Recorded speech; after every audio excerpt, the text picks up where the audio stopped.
Assalamualaikum warahmatullahi wabarakatuh. Hamdan wa syukran lillah.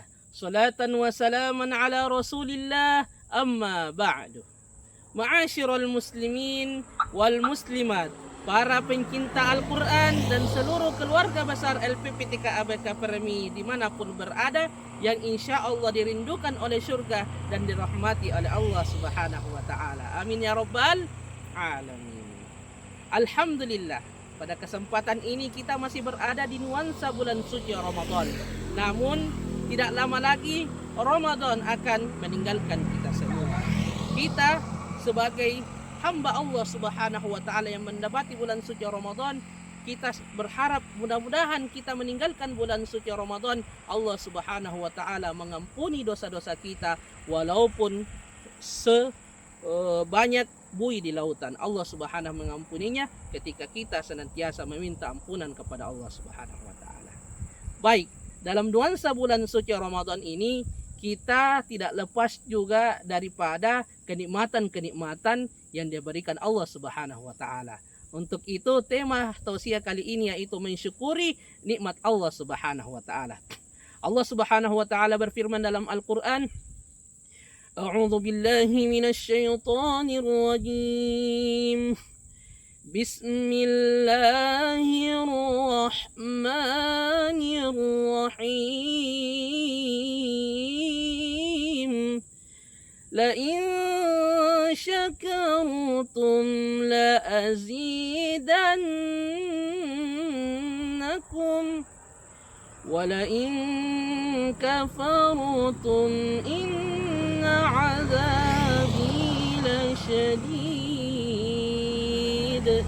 Shadaqallahul azim. Yang artinya, barang siapa yang mensyukuri nikmatku, kata Allah subhanahu wa ta'ala, maka aku akan menambahkannya. Namun barang siapa yang kufur nikmat, yang tidak mensyukuri nikmat Allah, katanya, inna azabi lasyadid. Allah subhanahu wa ta'ala mengancamnya, inna azabi lasyadid, sesungguhnya azabku amat pedih. Ada suatu kisah di zaman di suatu kaum Bani Israel, itu ada 3 orang yang berpenyakitan fisik.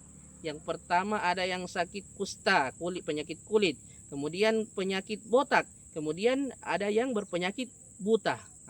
Suatu ketika, mereka ini kan semuanya miskin. Suatu ketika Allah subhanahu wa ta'ala mengutus malaikatnya untuk memberikan kabar gembira berupa dihilangkan penyakitnya, beserta diberikan juga ternak oleh Allah subhanahu wa ta'ala. Jadi singkat cerita, malaikat mendatangi ketiga orang yang berpenyakitan ini, kemudian disembuhkan oleh malaikat atas izin Allah, kemudian diberikan beberapa ternak untuk dikelola oleh mereka. Ada yang diberikan kambing, ada yang diberikan sapi, dan lain-lain sebagainya.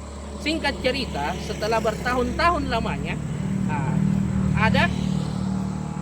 mereka semua sudah pulih dari penyakitnya. Kemudian dia menjadi juragan ternak, banyak ternaknya, dan menjadikan asbab dia menjadi orang kaya. Maka Allah subhanahu wa ta'ala menginginkan atau mau menguji apakah dia bersyukur dengan apa yang diberikan atau malah dia kufur dengan nikmatnya. Maka singkat cerita, diutuslah malaikat yang berwujud menyerupai kondisi sebelum mereka diberikan kesembuhan. Yang pertama, yang penyakit buta, penyakit kista dulu, yang berpenyakit kulit, malaikat menyamar sebagai orang yang berpenyakit kulit yang miskin, kemudian datang kepadanya, kepada orang yang pernah berpenyakit kista ini. Jadi malaikat mengatakan, wahai tuanku, tolong sekiranya engkau bersedekah untuk kami, untuk saya, supaya istilahnya bisa menghilangkan juga atau berbagi untuk saya juga. Maka orang yang berpenyakit kista dulu ini yang sudah sukses disembuhkan oleh Allah, dia menolak dan mengatakan sesungguhnya apa yang saya capai ini adalah pencapaian saya tanpa ada orang lain sedikit pun yang membantu. Begitu juga dia datang kepada yang si botak, yang dahulu botak ini kemudian miskin dan diberikan, diangkat derajatnya oleh Allah, sama juga dengan yang satunya waktu yang penyakit kusta yang didatangi. Kemudian yang ketiga,